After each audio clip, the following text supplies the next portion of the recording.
Hello আসসালামু আলাইকুম সুপ্রিয় শিক্ষার্থী বন্ধুরা, হাজির হয়ে গিয়েছি আজকে একটি শর্ট কম্পোজিশন নিয়ে।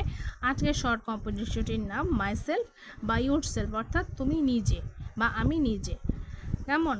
তো শর্ট কম্পোজিশনটির মধ্যে নতুন নতুন শব্দগুলো বলে দিব এবং পুরোটার বাংলা অনুবাদ করে দিব ইংরেজি উচ্চারণ সহ, সাথে থাকবে আশা করি। তো চলো শিক্ষার্থী বন্ধুরা, প্যারাগ্রাফটির নাম হচ্ছে মাই সেলফ বা your self. My name is Abdullah. আমি এখানে আবদুল্লাহ লিখেছি, এখানে তোমরা যার যার নাম ব্যবহার করতে পারো। আমার নাম Abdullah. I M a student of class 5। আমি পঞ্চম শ্রেণীর একজন ছাত্র বা ছাত্রী বা শিক্ষার্থী। তোমরা যারা 5-এ পড়ো 5 লিখতে পারো, 4 লিখলে 4-এ যদি পড়ো 4 লিখতে পারো। I read in Manapur government primary school. আমি ম্যানাপুর সরকারি প্রাথমিক বিদ্যালয়ে পড়ি। আর এই জায়গাটা তো তোমরা তোমাদের বিদ্যালয়ের নাম লিখতে পারো। I am 10 years old। আমার বয়স 10 বছর। I live in Chandpur. আমি চাঁদপুরে বসবাস করি। With my parents. আমার বাবা মার সাথে। মাই ফাদার্স নেম ইজ, এখানে আমি ডট ডট দিয়েছি। আমার বাবার নাম, এখানে তুমি তোমার বাবার নাম লিখবে ঠিক এই জায়গাটায়।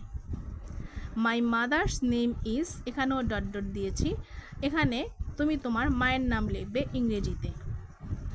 I like to study, play football and watch cartoon.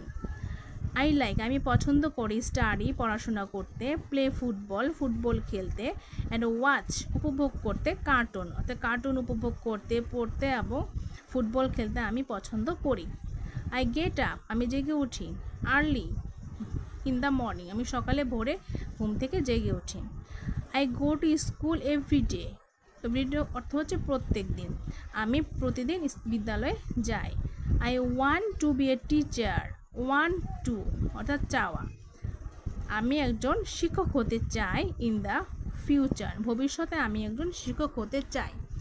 তো শিক্ষার্থী বন্ধুরা, কেমন লাগলো জানি না, কমেন্টস বক্সে কমেন্টস করলে হয়তো জানতে পারবো কার কেমন লেগেছে শর্ট কম্পোজিশনটি। কমেন্টস করে যেও বন্ধুরা। তো আজকে এ পর্যন্তই।